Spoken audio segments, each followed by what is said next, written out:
نن د فروری د میاشتې 26 تاریخه دی د 2022 کال سهار وختي مې په ډېره خواشینۍ سره خبر ترلاسه کړ چې د پښتو ژبې نامتو سندرغاړی ګلزمان استاد ګلزمان یا د پښتو موسیقۍ بابا استاد په حق رسېدلی دی.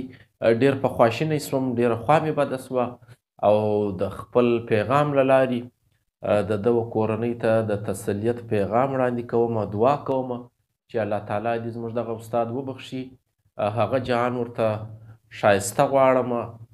یقینا هم د ده مړینه چې ده زموږ د موسیقۍ د دنیا ډېر لوی تاوان دی او په عوامي یا فولکلوري سندرو کې چې دغه سړي کم شهرت درلودلی و، کم حیثیت یې لرلی او کم ځانګړی سبک، نو دا د ډېرو کمو خلکو په برخه کیږي.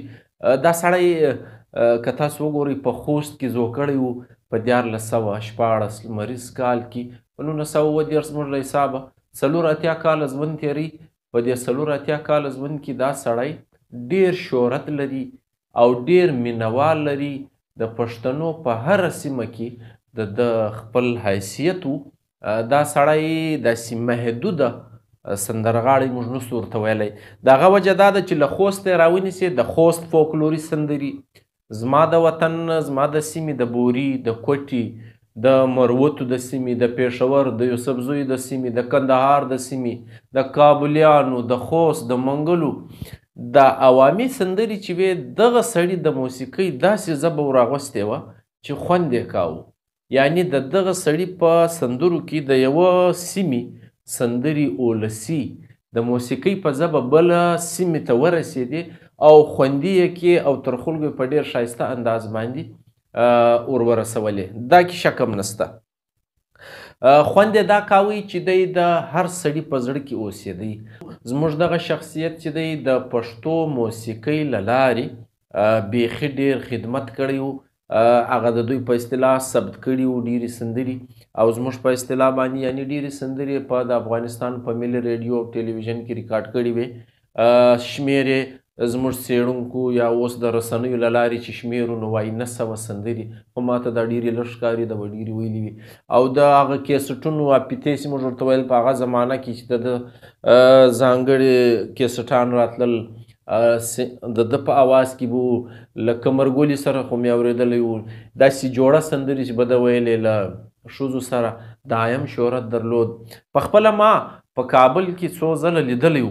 تر ټولو خوند مې څه راکاوه چې ده چې به کومه لویه اوږده برنډۍ اغوستې وه، نو په برنډۍ باندې به ده چې هغه د خپل دولت لخوا چې کوم ایوارډونه، کومې تمغې ده ته ورکړل سوي وې، هغه به ده یوه پر دا خپله برنډۍ باندې لګولې وې. نو ما ته به داسې خوند راکاوه چې یاره واقعي که یو څوک سرکار داسې ونازوي، باید د هغه اعزازونه په خپل ځان باندې داسې وځړوي. نو ډېر خوند یې کاوه، ډېر ښایسته سړی و. د استادۍ لقب خو ده ته په موسیقي کې ورکړل سوی و. بیا و ده ته د پښتو موسیقۍ بابا هم ویل سوی و. دا لقب هم د دولت لخوا ورکړل سوی و.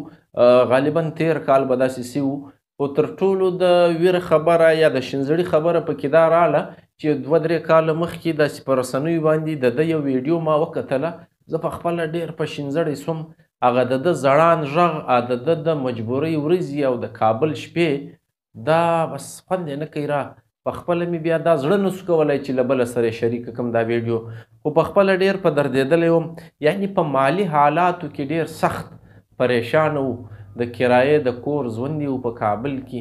بیا هم هغه وخت د سرکار لخوا څه مرستې اعلان ورته سوی و، خو هغه زما اصل پیغام هم دا و چې ده دا خبره چې تر رسنیو رسوله نو ډېر دردېدلی و. زموږ داسې فنکاران، زموږ داسې هنرمندان باید د سرکار لخوا، د دولت لخوا له مخه ونوازول سي، له مخه د هغو ضرورتونه ورپوره کړل سي. دا په یو دنیا کې راغلي وي، نو دغه دنیا قایمه ساتلی سي. شرط هم دغه وي چې له شا لخوا به د یو سیستم لاس په پسې وي، د دوی مالي مجبورۍ به ورپوره کوي. نو زموږ استاد ګلزمان د پښتو فولکلوري سندرو، عوامي سندرو ډېر لوی نوم و، ډېر لوی نوم دی او ډېر لوی نوم به وي. دا نه ختمیږي. د ده غږ چې دی دا د ریکارډ برخه سوی دی، دا خوندي دی. دا چې تر څو پورې پښتانه موسیقي اوري، د ګلزمان دا خوندور غږ په هغه فولکلوري انداز کې، په هغه د په خپل ځانګړي انداز کې، ځانګړی ځکه ورته وایم چې د چې کوم انداز و بیخي ډېر سندرغاړي موږ وینو اورېدلي مو دي، خو د ګلزمان چې کوم سټایل و په عوامي سندرو کې ترانې د وطن دپاره قومي ترانې ډېرې ویلي وې او دغه رنګه د حماسیاتو په اړه باندې ښه نظر و او هغه شعرونه چې وو هغه هم د په خپله موسیقي کې وړاندې کول. ویل کېږي چې د اول سر دریا وهله بیا په 1943 لمریز کال غالبا 1944 کې د افغانستان ملي ریډیو ټلویزیون ته تللی و.